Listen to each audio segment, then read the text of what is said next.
Pandian stores அடுத்த வார எபிசோடில் பார்த்தீங்க அப்படின்னா, கோமதி வந்து காய்கறி வாங்கிட்டு கடையிலேருந்து கட்டப்பையை தூக்கி வந்துட்டுருப்பாங்க. அப்போ நடுவில் வந்து பார்த்தீங்கன்னா, குமரவேல் வந்து அத்தை வராங்க அவங்ககிட்ட பேசலான்னு சொல்லிட்டு போவாங்க. அப்போ வந்து அத்தை நல்லா இருக்கீங்களா அத்தை அப்படின்னு சொல்லிட்டு கோமதி கிட்ட பேச ட்ரை பண்ணுவாங்க. இப்போ எதுக்கு என்கிட்ட தேவையில்லாமல் வந்து பேசிகிட்டு இருக்கு, கிளம்பு இங்கேருந்து அப்படின்னு சொல்லுவாங்க. இல்லை நான் ஜெயிலுக்கு போகாமல் இங்கே இருக்கிறதுக்கு நீங்களும் ஒரு காரணம்னு எனக்கு தெரியும் அப்படின்னு சொல்லிட்டு சொல்லுவாங்க. தெரிஞ்சிருச்சுல அப்போ ஒழுங்காக இனிமே இந்த மாதிரி இப்போ என்கிட்ட பேசி வம்பழுத்துட்டு இருந்தேன்னா திரும்ப நீ ஜெயிலுக்கு தான் போகணும். அது மட்டும் இல்லாமல் நான் உனக்காக ஒன்றும் இதெல்லாம் பண்ணல, உங்கள் அம்மாவும் அதுக்கப்புறம் என்ன பெற்ற அம்மாவும் அழக்கூடாது அப்படிங்கிறதுக்காக தான் நான் பண்ணேன்னு சொல்லிட்டு கோமதி வந்து குமரவேல் கிட்ட சொல்லுவாங்க. அதுக்கப்புறம் குமரவேல் பார்த்தீங்கன்னா, எதுக்காக இவ்வளோ வெயிட்டை தூக்கிட்டு போறீங்க அத்தை, நான் தூக்கிட்டு வரேன் அப்படின்னு சொல்லிட்டு கோமதி கிட்ட கேட்பாங்க. அதெல்லாம் ஒன்று வேணாம், நீ தயவு செய்து இங்கேருந்து கிளம்புன்னு சொல்லிட்டு கோமதி எவ்வளோ சொல்லியும் பார்த்தீங்க அப்படின்னா குமரவேல் கட்டைப்பையை வாங்குறதுலேயே இருப்பாங்க. அந்த நேரம் பார்த்தாங்க சரவணன் வந்து குமரவேலை வந்து திட்டுவாங்க.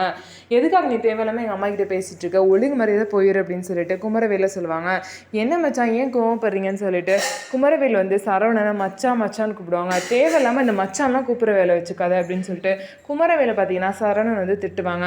ஆனால் உண்மையிலேயே குமரவேல் திருந்திட்டாங்க. இதை வந்து யாருமே புரிஞ்சுக்க மாட்டாங்க. ஏன் அப்படின்னா குமரவேல் நிறையா கெட்ட விஷயம் பண்ணனால அவங்களெல்லாம் வெறுக்கிறாங்க. நம்ம வீடியோ உங்களுக்கு பிடிச்சிருந்தா நம்ம வீடியோவை லைக் பண்ணிக்கோங்க. மறக்காமல் நம்மளோட சேனலை சப்ஸ்கிரைப் பண்ணிவிட்டு பாருங்கள்.